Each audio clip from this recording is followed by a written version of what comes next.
Welcome to the last day of our self-care series. Today, we're going to be focusing on social self-care.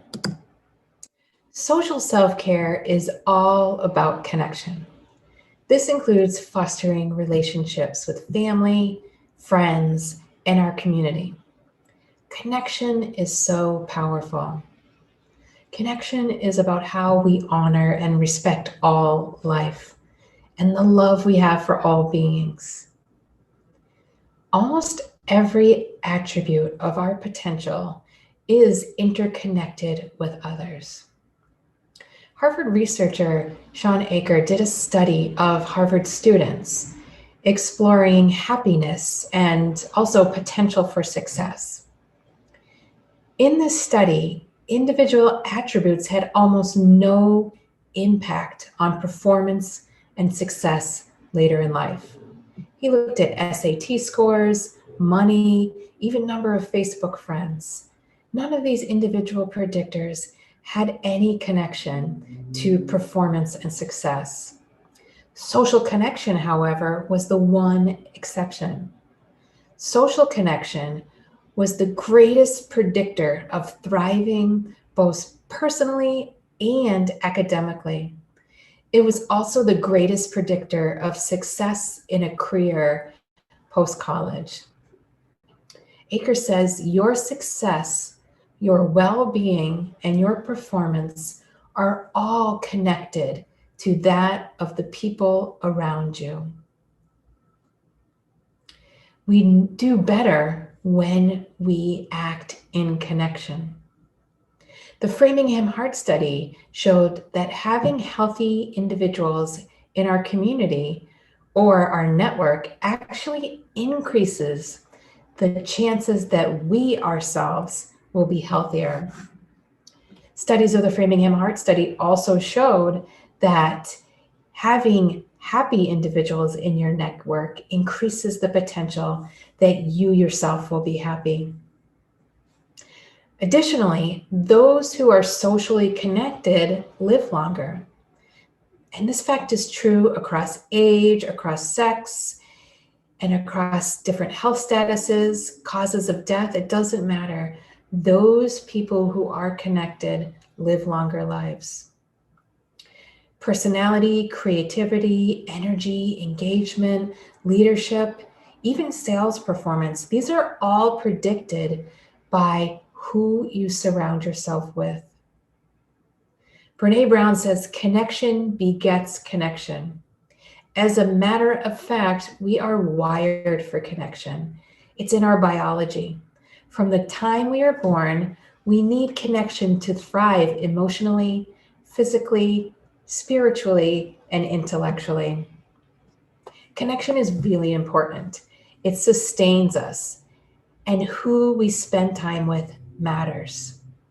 Fostering connection in relationship takes initiative and responsibility. We cannot get what we do not give. And again, who we surround ourselves with matters. It's also important to remember that fostering connection in your relationships is your responsibility. This is why we are called to be intentional about social self-care practices. An important piece of connection is compassion. And compassion really is connection plus action. And a lot of times, terms such as sympathy, empathy, and compassion get confused or used interchangeably. And sympathy is about thoughts. I understand your suffering. So just that connection on a thinking level. Empathy is about thoughts and feelings. I feel your suffering. Compassion, on the other hand, is thoughts, feelings, and action. I want to relieve your suffering. I feel your suffering, I see it, and I want to take action to relieve it. So while empathy is about emotion, I feel with you, compassion is about action.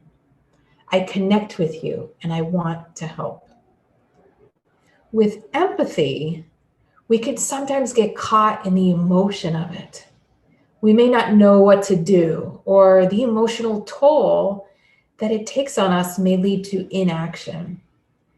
Empathy unbalanced drains us. When our connection to others is unbalanced, we risk taking on their trauma, we risk taking on their stressors. And instead of being energizing and promoting health, it can actually drain us. With compassion, we can connect and we are motivated to be of service. That said, we are only successful in a sustained way when we are rooted in self-compassion and radical self-care. As Ruth King, author of Mindful of Race, states, compassion practice motivates wise action.